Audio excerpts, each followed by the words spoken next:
सामंत बंधूंचे राजापूर विधानसभेसाठी राजकारण। नमस्कार, मी अर्पिता नाईक आणि आपण पाहताय कोकण विजन। राजापूर विधानसभा मतदारसंघासाठी किरण सामंत यांचे नाव पुढे येत आहे।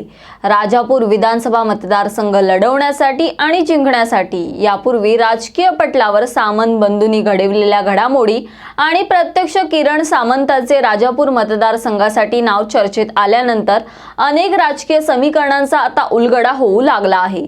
रिफायनरी प्रकल्प विरोधी संघटनेच्या कार्यकर्त्यात पडणारी फूट आणि नेतृत्वात होणारा वाद तसेच कुणबी समाजात निर्माण झालेला कलह या अनेक घडामोडी थेट राजकारणाशी संबंधित आहे। किरण सामंत यांना राजापूर विधानसभा मतदारसंघ सोयीचा व्हावा या दृष्टीने घडलेल्या घडामोडींशी राजकीय हेतूंचा कसा संबंध आहे त्याचा तपशील पाहू। आपण यांना पाहताय हे किरण सामंत, ज्यांना संपूर्ण कोकण भैया सामंत म्हणून ओळखतात। व्यापारी व्यक्ती असली तरीही आता ते राजापूर विधानसभा मतदारसंघाचे शिंदेंच्या शिवसेनेचे संभाव्य उमेदवार म्हणून चर्चेत आहेत। किरण सामंत यांचा कोकणातील अनेक विधानसभा मतदारसंघात थेट राजकीय हस्तक्षेप होत राहिला। अशाच विधानसभा मतदारसंघांपैकी राजापूर विधानसभा मतदारसंघ आहे। रिफायनरी समर्थकांचे संचलन किरण सामंत यांच्याकडून होत राहिलं, ही सामाजिक पटलावरची उघड बाब आहे। परंतु त्याच किरण सामंत यांना आता राजापूर विधानसभा लढवायची आहे आणि त्यासाठीच किरण सामंत आणि उदय सामंत या बंधूंनी राजकीय पटलावर आधीपासून डाव मांडला आहे। हा डाव जिंकण्यासाठी आधी याच विधानसभा मतदारसंघातून ठाकरेंचे शिलेदार राजन साळवी यांना आधी फितूर करण्याचे प्रयत्न झाले।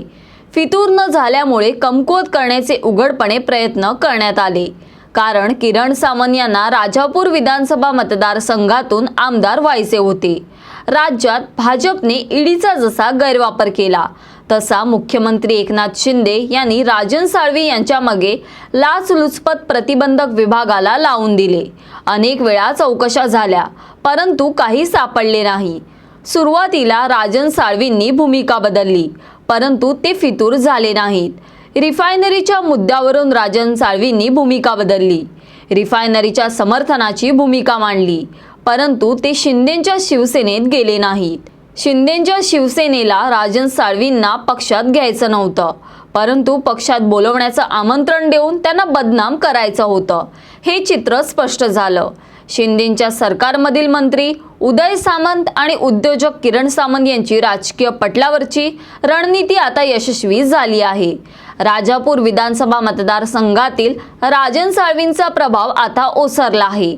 दुसऱ्या बाजूला किरण सामंतांनी रिफायनरी समर्थकांची चांगलीच मोड बांधली आहे। मंत्री उदय सामंतांनी बैराज सेनेसोबत सोयरीक ठेवून अशोक वालम यांच्या माध्यमातून राजापूर विधानसभा मतदारसंघात राजकीय गणितं जुळवली आहेत।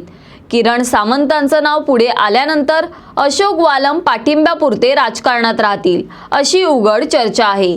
एकूणच राजापूर विधानसभा मतदारसंघ जिंकण्यासाठी किरण सामंत आणि उदय सामंत यांनी ज्या राजकीय घडामोडी घडविल्या त्या केवळ राजापूर विधानसभा मतदारसंघ भविष्यात जिंकण्यासाठी इतकेच नव्हे तर किरण सामंत यांचे राजकारणात पुनर्वसन करण्यासाठीच होत्या, असे चित्र आता स्पष्ट होत आहे। राजापूर विधानसभा मतदारसंघ हा परंपरागत शिवसेनेचा मतदारसंघ आहे। नैसर्गिकरित्या हा मतदारसंघ शिंदेंच्या शिवसेनेकडे जात आहे। महायुतीतून शिंदेंची शिवसेना हा मतदारसंघ लढवणार आहे। त्यामुळे राजकीय पटलावर किरण सामंत यांचे नाव एकूण परिस्थितीत राजापूर मतदारसंघासाठी चर्चेचा केंद्रबिंदू बनलं आहे।